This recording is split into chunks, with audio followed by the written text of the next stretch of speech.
Millat dardini she'rga aylantirgan shoira Gulchehra Nurulloh qizi.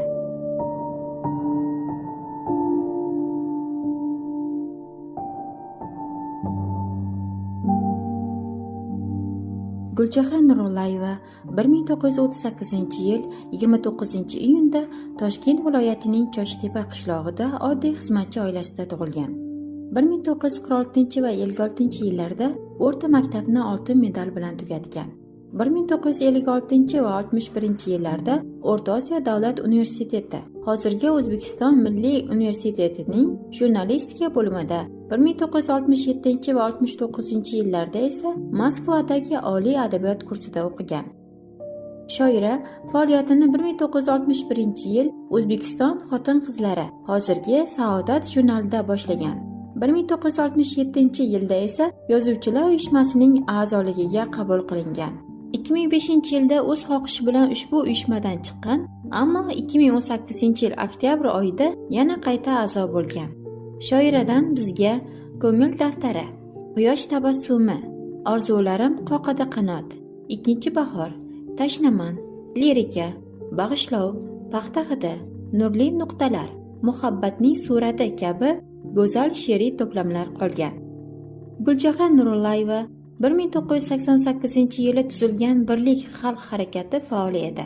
Dastlab o'zbek tiliga davlat tili maqomini berish uchun kurashgan. Keyinchalik O'zbekistonning mustaqil bo'lishi, mamlakatda demokratik islohotlar o'tkazish g'oyasini ilgari surgan.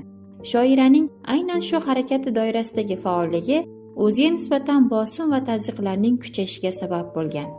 U 1990-yilgi Parkent voqealaridan so'ng namoyishchilarga nisbatan haddan ortiq kuch ishlatilganiga norozilik sifatida Kommunistik partiya safidan chiqqan. 1991-yil esa Yozuvchilar uyushmasining qurultoyida o'ziga berilgan hurmat belgisi ordeni va O'zbekiston Lenin komsomol mukofotidan, shu bilan birga she'rlarining ham juda katta qismidan voz kechadi. 32 yil davomida uning she'rlari hech qayerda bosilmaydi. Birorta kitobi chiqmaydi. Mahalliy ommaviy axborot vositalaridan minbar berilmaydi. Har bir harakati nazorat ostida bo'ladi. Mana shu she'rlar to'plamida men faqat xalqi dardi haqida gapirdimki, bu meni dardim emas, xalqi dardi. Men bir ayol sifatida uyimda tinch o'tirdim.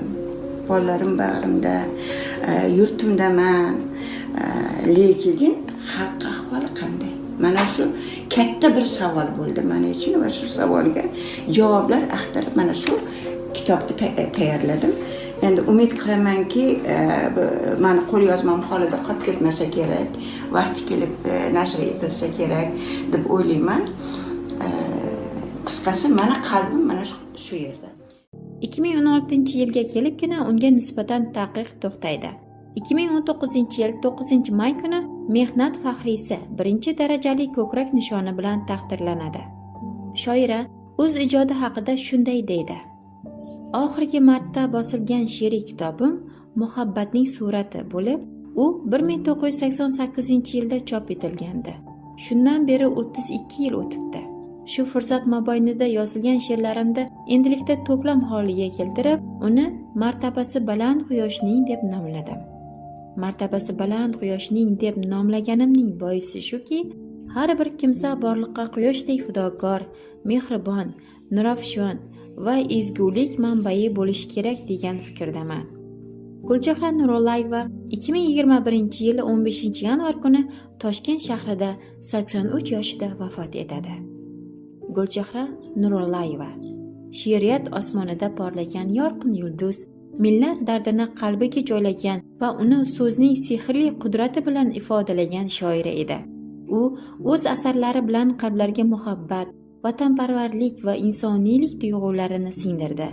Shoiraning jasoratli hayoti va abadiy so'zlari bugun ham bizni o'ylashga, orzu qilishga va erkinlikka intilishga undaydi. Uning ruhi she'rlari kabi boqiy, ijodi esa o'zbek adabiyotining oltin xazinasida hamisha porlab turadi.